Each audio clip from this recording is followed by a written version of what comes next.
If there's one type of music that I listen to is electronic music. I really don't like pop music these days because they're mostly populated with variations of trap, and I don't like trap. It doesn't stimulate me. Not to be confused with the other trap that does stimulate me. If pop music is populated with drum and bass, synthwave, electro, or chiptune, I would be a hell of a lot happier. But no, it turns out kids these days are more infatuated with traps and Ed Sheeran's cute derpy face. But the thing about music is that it's a very universal language. Anyone can understand the language of music. The question is whether or not they like them. If you're an anime fan, you will at least have one song for an anime opening that sounds really damn good, even if you have no idea what the singer was singing about. Did you know that the first ending for Samurai Flamenco is about a cop fetish? Did you know that the reason why I used that song for the classic Fujoshi clip is because the lyric actually matches up with what I'm trying to point out?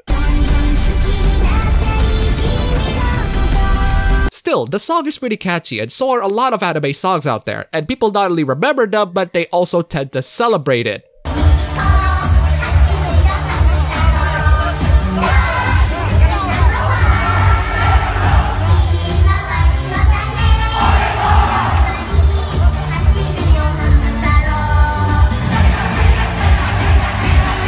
God damn, that party looks fun. Anyway, music is a universal language, so it doesn't really care about your skin color, or ethnicity, or gender, etc. So what happens when a very famous EDM label decide to virtue signal about racism? DNB scene unites to fight prejudice with drum and bass against racism.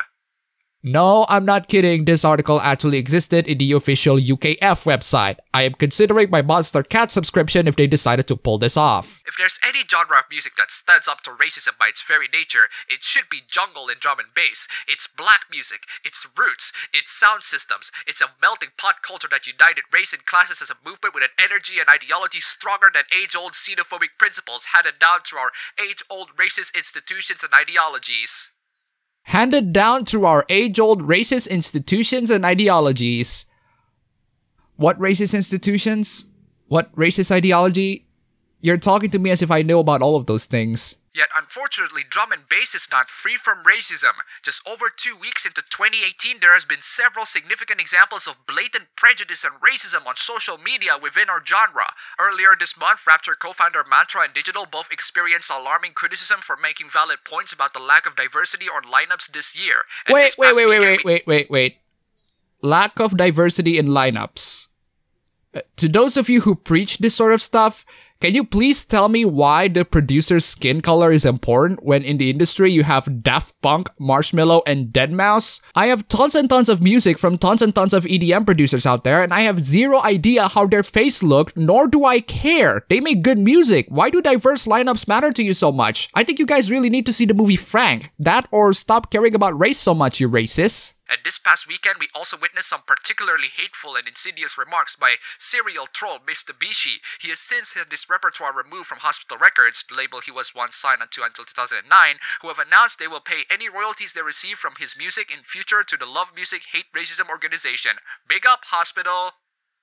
I wish the article cited a controversy so that I can read what's going on with Mistabishi, but someone at Kotaku in Action linked me to this page that summed up the story well. So let's recap this controversy because this is one controversy that started this entire mess. Oh, before we get into the recap, I just want to say thank you so much for my subscribers and loyal viewers for liking my videos and watching them or donating to me on Patreon or PayPal. Huge thanks to Peniel for the pledge on Patreon, you are fantastic. And thanks to your support, I got myself some Nintendo Switch. This is your indirect present from you guys to me, and I honestly cannot thank you guys so much for this. December has been an incredible month, and you guys are kicking it right now. At this rate, I will probably be doing giveaways in the future, so once again, thank you so much. It's been fantastic. Back to the recap. The story started off with a Facebook post of Mistabishi airing his complaints to the UK Mayor Sadiq Khan after celebrating the cancellation of the visit by the US President. One of his rants complained about how Sadiq Khan is not a real Brit. Real Londoners are English. My family can be traced back over 1,000 years. Just because some crack wandered off a boat a few decades ago and had a child here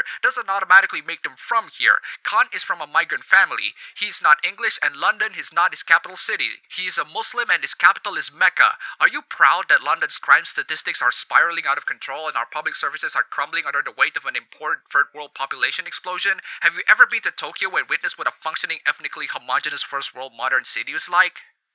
And that's as far as I could read before the actual message was cut off from the screenshot. So yes, the guy complained that Sadiq Khan is not a real Brit, therefore he's not fit for the mayor in the UK, and caused tons and tons of chaos apparently. The last time someone complained using this argument, they got their head chopped off by Orenishi. Be glad that you didn't get that treatment, Mr. Mate. Say what you want about Sadiq Khan, criticizing his ethnicity for the rise of crime rate in London and its correlation with mass immigration from third world countries without explaining why his ethnicity or religion are somewhat related is really damn dumb. Now, I know some of you who are more politically informed would tell me the reasons for it, but that's not the issue. The issue here is he didn't explain it very well. He just pointed out, oh, he's not really a Brit. That's why London is in chaos. With an argument presented like that, can you really blame his friends for calling him out as racist? His argument is so poorly articulated, you can definitely take it as him being racist because it's just him complaining about Sadiq Khan's ethnicity rather than his actions or the things that he say. Yes, we can have the discussion of whether or not Sadiq Khan is a good or a bad mayor. Not on this channel though, because I'm not into UK politics, so I can't really tell. Let's instead focus in how Mista handled this mess that he got himself into. I may not know the politics behind all of that, but at least I know how arguments work. Thankfully, I am happy to report to you that he handled his arguments and debates quite well. It's about as well as a Starbucks waiter who served you coffee by kicking it in your face. His friend countered the argument by asking him if he would say the same thing if the mayor was Rastafarian or Jewish. He didn't really answer that question as far as I can see in the screenshot, but someone else called him a racist in the comment, and his rebuttal makes me want to slam my head in a wall. Are you proud that your society is crumbling under the weight of mass third world migration, or do you just care more about not being labeled as racist than your own society?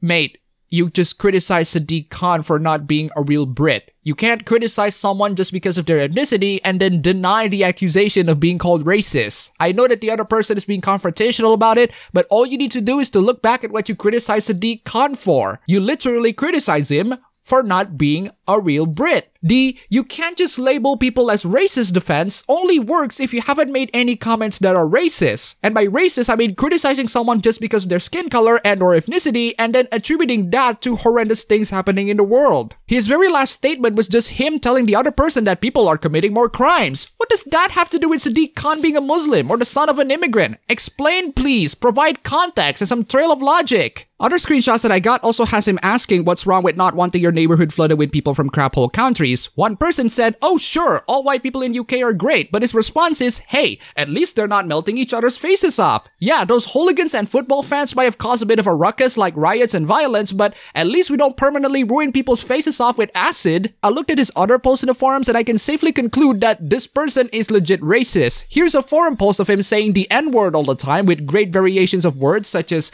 N-ness and culture and how those N's are gonna destroy the world and how N's are a bunch of idiots, etc. I know that this post was from 10 years ago, but Sadiq Khan was a mayor quite recently, which shows that this Mr. guy practically hasn't changed at all. And even if he did change, it was one small step forward and one giant step backwards. I gotta say, it is surprisingly quite refreshing to deal with idiots who are being racist to people other than white, and genuine racism at that. So I don't really have to defend the majority all the time. I can just tear them to pieces and be more morally superior than all of you white devils. I can finally, for once, defend my humanity as a brown person. Thank you so much, Mistabishi, for proving that the world is full of absolute dumbasses like you. Also, he called people brain-dead chimps.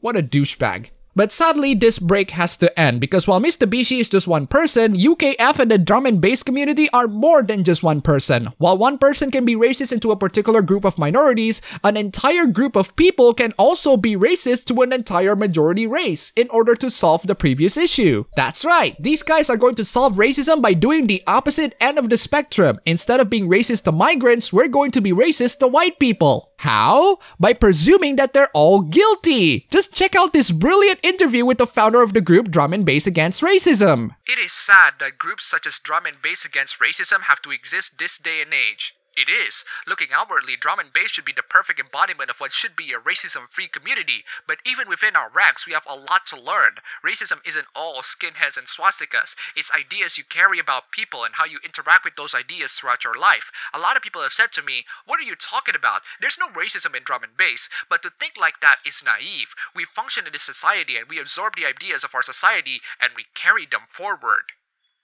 Ah, yes, an incident where one person is being a racist idiot while being ganged up by his other friends that call him out for being racist is a symptom of the disease that is racism in the drum and bass community. We should recognize that racism exists everywhere, including places where it doesn't exist and towards people who are actually not. My god, what if racism exists in the anime EDM community? Or what if it exists in your community? Or your community? Or yours. Or yours. Or yours. This guy literally starts off with presuming guilt out of you. The only possible way for you to win against this big brother propagandist is to slam his head with a sledgehammer. And we haven't even started. What inspired the group to begin with? Initially, it was watching a number of people quite close to my social circle spouting a lot of misinformed ignorance. Seeing this, I initially created it for myself and a few friends, but it just grew and grew. It's a two-way thing in my mind. As a community, it's asking what do we stand for, and it's for ourselves to learn more and better our behavior and consider our approach to these ideas of racism, white privilege, and white supremacy. In other words, my circle of friends are being problematic, therefore other circle of friends are problematic as well. This is male feminist sexual predators level of projection. The next question is about the lack of diversity in the genre. Nobody cares about how you look, just make music that can make my head bang. Moving on. It's interesting that people have questioned why this group is necessary. Some people have said, why are you bringing this to our music? Others are angry about the fact that I've created this thing, as if I've disrespected their music, trying to align it with an ideology. It's when you scratch the surface and ask if we've got a problem with racism and you get that knee-jerk reaction of like, no. That speaks volumes for me. In other words, there is racism in the community, and if you disagree with me, that just proves there is racism in the community. It may be blue now, but soon it will be redder than Republican Texas. We shouldn't be afraid to keep examining these behaviors and ideas, and even if the people involved in the music might not be racist, they still have to deal with the security, the bar staff, all the obstacles of our society that are all part of the situation. Mate, you're asking for people to do an introspection of things that they're not guilty of and things that they have never done in their life, or at least to a degree that Mistabishi did. You're just inches away of being a male feminist that says that all men, every single one of them, are guilty of violating women sexually multiple times in their life, and all men, including myself, have probably violated women sexually multiple times, often unknowingly, but that's why this time is important. It's an awakening for men to be conscious about how they affect others. Don't get defensive. Listen and try to grow. 秋月くん、110番よ。了解。じゃあ、署までおとなしくしててね。君、大丈夫だった？変なことされなかった？自分が何やったか分かっとんのか？ I think a lot of people don't know how to fight it. Yeah, a lot of people are hesitant to challenge racism because they may not have the confidence or experience to discuss it. Getting to grips with the language and ideas surrounding white privilege and white supremacy is not easy. Others may simply be complacent. They figure they're not racist, their friends aren't racist, the social group isn't, so what are you talking about? How can they be racist? But we're not exempt from society. Music certainly isn't. Music doesn't stand alone from the politics of wider society. Music reflects it. So what do we want to reflect? I don't know, man. I've read this article multiple times and I still have no idea why you do all of this. I know what you will do to people, and that is to presume guilt out of all of them. As you've stated in one of your answers, you might not be under the illusion that you can change the world and defeat racism, but you are certainly under the illusion that telling a bunch of people that they're racist is going to solve this problem. I have seen way too much entertainment media being consumed by these virtue signaling zealots. Video games, comic books, Magic the Gathering, you name it. And now it's crawling into music, and it's the same pattern. People presuming guilt towards others just because they have a different skin color, and idiots fell to this trap and actually think they're guilty without even considering that what they're saying is absolute nonsense. All they want is to control you, even if they have to lie to the public about who you are or what the community is about. Despite all of this nonsense, to be quite honest, I don't give a damn about what music producers say in the backstage or whatever dramas that they got involved in social media. I don't give a damn about any of this stand against racism nonsense. If you guys keep making dope music, I can forget about all of this and agree to disagree. Push all of this virtue signaling nonsense to my face, however, and I will comment on it, whether you like it or not. Just be glad that this is just an article in your blog post. If this is a video that you posted in your channel, I would be even less forgiving.